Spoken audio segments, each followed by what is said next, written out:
After e4, e5 and f4, black continues with d5. So in the previous video we went through pawn takes in e5 and knight f3.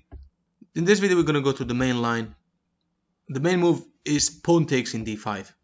Now here black takes in f4 and keeps the pressure on the pawn in d5. We're going to target that pawn and take it at some point. Whilst we also plan to build a pawn chain here that aims at keeping the pawn advantage basically. Many moves are possible now and slowly we're going to get through all of them. Let's start from this move, d4. Looks natural because it puts a pawn in the center, but this allows us to play queen h4 immediately. We have a pawn in f4 which attacks the square g3, meaning that white cannot do anything about that. A move like g3, for example, is met by simply taking the pawn. You're threatening to push the pawn. Check by the queen, discover check, winning the rook, promoting into a new queen, completely game over. Knight to f3 attacking the queen does nothing because you just push g2. Check by the queen, the knight can take the queen, but once again you're going to take the rook and you still have a queen. In this position, if king to e2 after the queen h4 check, bishop g4 check, only move to save the queen in the game is knight to f3. Now knight to d7, developing. Two moves you're going to be looking at now. One of them is h3, immediately trying to save the white player from the pressure held by the bishop in g4. Here you take, surprisingly, white takes back with the pawn. Of course, white cannot take back with the king because queen h5 is a skewer and it wins the opponent queen. Pushing the pawn in g4 doesn't help because you can just take en passant. So in this position, pawn takes the bishop. And now long castle. So that was why we played knight to d7, because we wanted to be able to castle as soon as possible and involve the rook with the checks.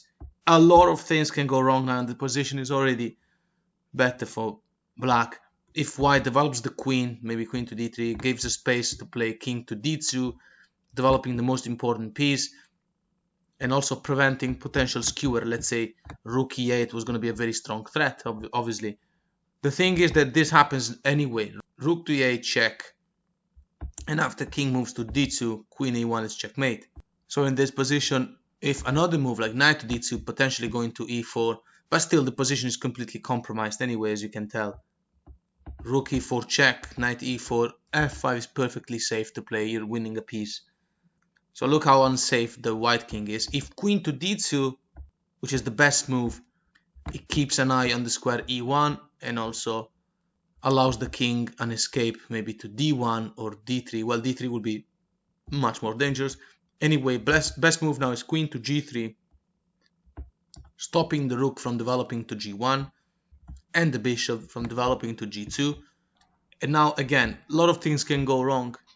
If queen takes the pawn in f4, then rook e8 check, just like before, king to d1 and queen e1 is checkmate. Queen cannot block because you will just win so much material. If bishop blocks the check, then you can win the queen for free because the bishop is pinned. And even if king to d3 after the check, then queen g6 check, king to d2, bishop to d6 with an attack on the queen. And when the queen moves, queen to g4, desperately looking for swaps.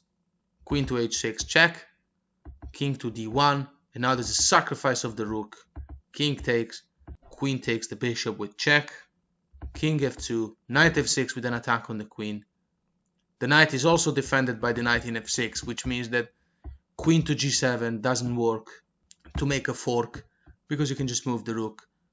The knight's attacking the queen, so wherever the queen goes, black is completely winning. Queen to g7 for instance, then rook to e8 with all the threats of the world.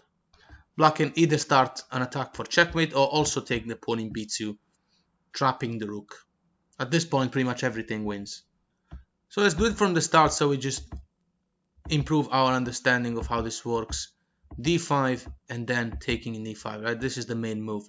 We take in f4. So in the variation where they play d4, you immediately punish the mistake of not playing knight f3. So queen h4 check, g3 as mentioned cannot happen, king to e2, and now bishop check, knight f3, knight to d7, trying to castle as soon as possible to involve the rook in the game. So earlier we went through h3 attacking immediately. What happens after queen e1, which is thematic? The idea is of course to swap pieces and reduce the initiative. After that the white king will be perfectly safe. Queen to f6 is the best move now. We're threatening a pawn in d4, although we're not going to take it right now because we have to develop. Knight to c3, long castle. Would have been dangerous to take the pawn because white will have development initiative. So a lot of things happen now. h3 cannot happen immediately because rook to e8 wins the game, right? You're skewering the king and queen. A move like queen to d2, getting the queen out of the same file of the king, is met by pawn to g5, keeping the pawn advantage by protecting the f4 pawn with the pawn, and potentially we want to play h6. So for example, if white plays the best move now, king to f2, getting out of the pin of the knight, getting out of potential check of the rook, and allowing the development of the bishop, potentially playing rook f1 and castle manually. This is also the plan. We all know that. So king f2 now is met by h6, and now this is a pawn chain that white can never really dismantle. And that's why the King's Gambit is being got out of trend in the last handful of decades, because if black plays it correctly, black will have an advantage from start to end. So after h6, let's go on a few moves. White developing the bishop, bishop to b5 for instance, you take the knight. King takes back to keep the pawn structure safe, and now knight to e7. And after rook to e1, involving the rook, knight to f5. So that's how we're going to be going forward. The knight had to go to e7 and then f5 because he couldn't go to f6. That's very basic. And now don't worry about white potentially trying to take your initiative away from you. Like for example, bishop takes in d7, rook takes back, and now rook e8 check, rook d8, and now the best move. These are all best moves by white. Rook to e4. It looks like you don't have much of an initiative, but in reality, think about it. You absolutely do. First of all, we don't have the pawn advantage. Yes, we have this majority on the king side, but we don't have the pawn advantage yet because white played the very best moves. However, this came at a cost, and that's the thing about the King's Gambit. Either white gives up the pawn forever, or if it doesn't, it's going to have to give up the initiative. Here, white cannot develop the dark square bishop and cannot develop the other rook, whereas black's development is moot. So yes, black is completely winning in case you didn't realize it. Black's best move is bishop to g7, and after knight to b5, putting pressure on a7 and involving the knight into the game, allowing queen to c3 with the idea of queen in c7, allowing the development of the bishop, although where exactly will that bishop develop? That's the thing. Queen to b6 is the best move now, protecting a little bit of everything. And after best move still a4, a6, kick the knight away, whatever, knight to a3 for instance, with the idea knight c4.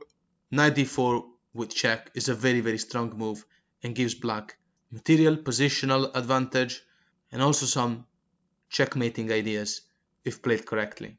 So in this position, earlier we went through h3 and queen to d2. What happens after queen to f2? The idea in this situation will be to play bishop development, let's say to d2, and then castle manually like rook e1, king d1 or something like that. How do we face this? Okay, bishop to b4. The idea will be to smash the queen side, not giving the white player any possibility to castle safe anywhere. If knight to e4 with an attack on the queen, I'm pinning the knight. Looks like a very good move. Queen to g6, attacking the knight. And this is already lost. The knight can't just go back. So the knight cannot be protected by the other knight moving to d2 because it's pinned. Knight to f3 is pinned. Knight to c3 gives black the possibility to play queen to c2 with a completely winning advantage. In this position, what happens if bishop d2? Going on with development. Okay, knight to e7.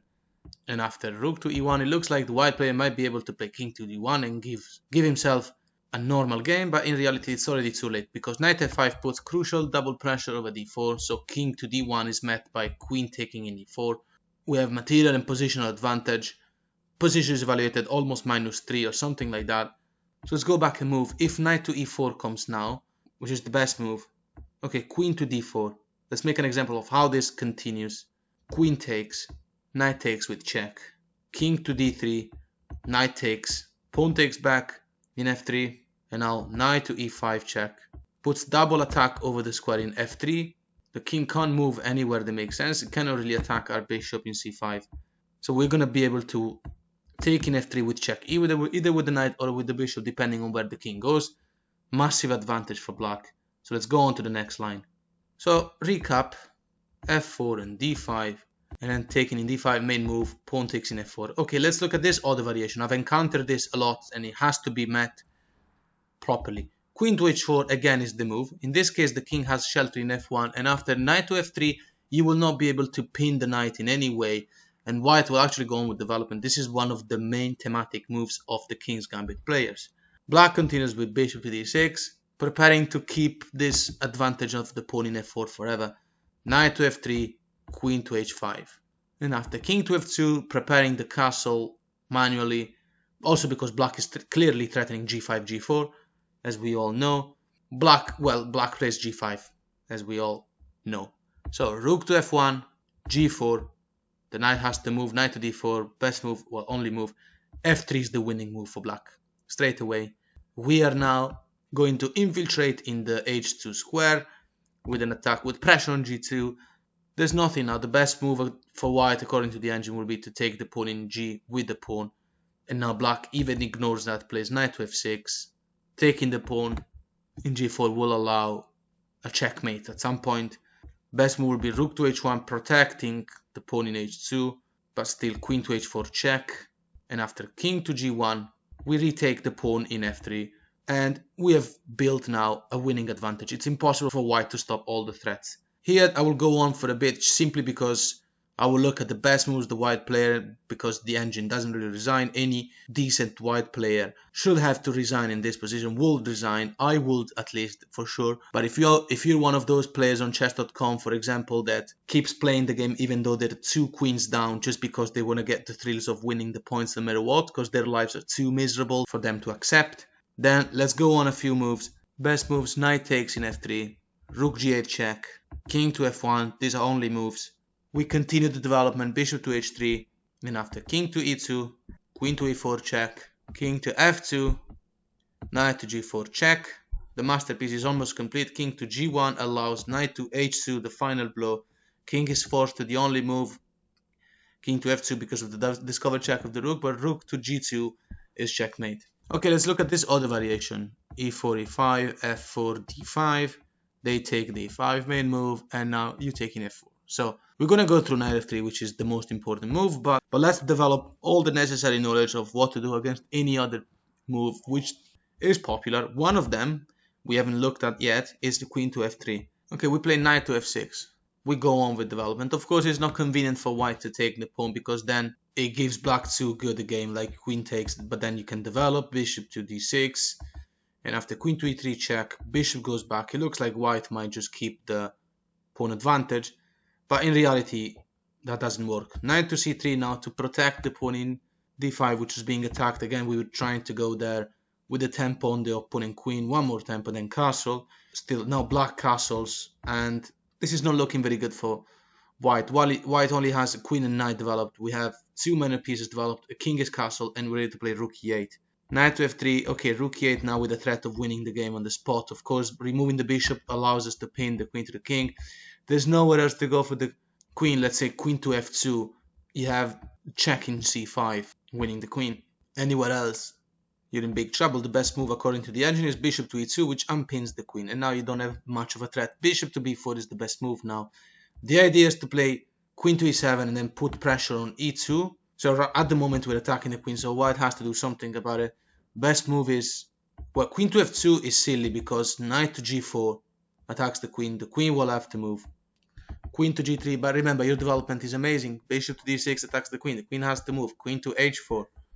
Here we exchange because we're winning. Now we can play the thematic. Bishop takes in h2 with the threat of playing bishop to g3. Even if king to f1, I'm pinning the bishop, so now the bishop is releasable. Still, we're going to play bishop to g3. Now, obviously, swapping is not convenient for white. If that happens, you have checkmate in e1. Rook e1 is checkmate. So after d4, trying to develop the bishop, we can now show, I'm just going to show you what the idea is. Knight to f2 attacks the rook and traps it because we have pressure on the knight. So that's how the game goes. You're completely winning. And even if the rook moves, well, let's say the rook moves, then best move is simply to go up material. In this position, after the discovered attack on the queen, if queen to d4, then queen to e7 is the best move. Because we're protecting the bishop, we're also putting pressure on e2, meaning that we mean to take the knight for free, because then we will have a checkmate threat on e2. White has to prioritize it.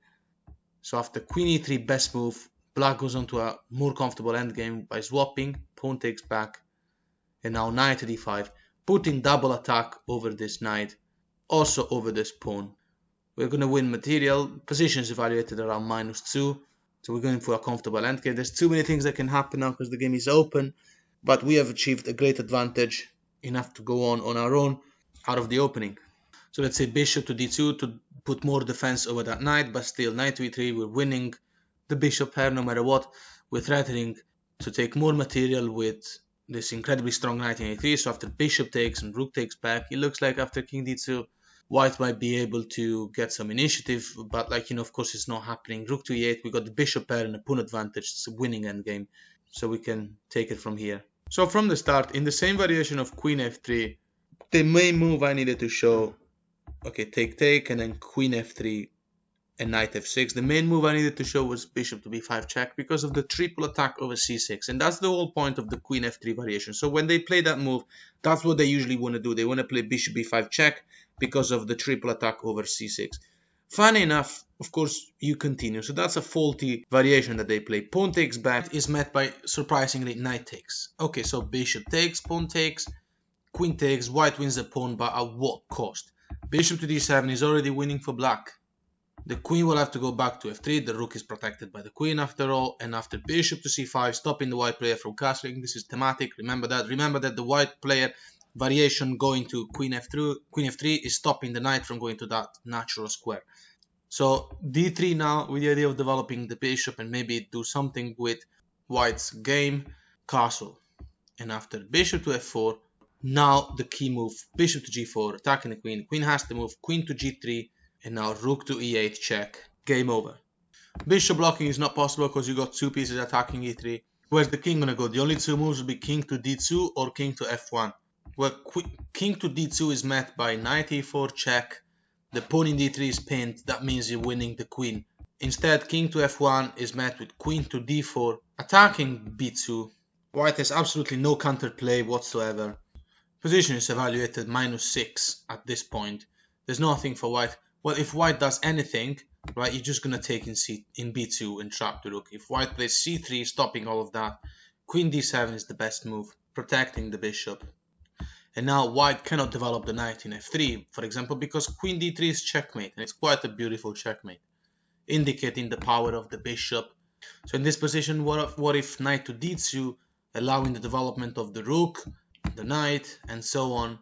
Knight h5 is the winning move. The queen's got nowhere to go. Well, I mean, the queen does have places to go, but then there will be double attack on the bishop in f4, so we're completely winning. If queen simply takes the bishop in g4, now we have somewhat like equal material, but if you think about it, you're dropping the defense of the square f2, so queen f2 is checkmate with the support of this bishop.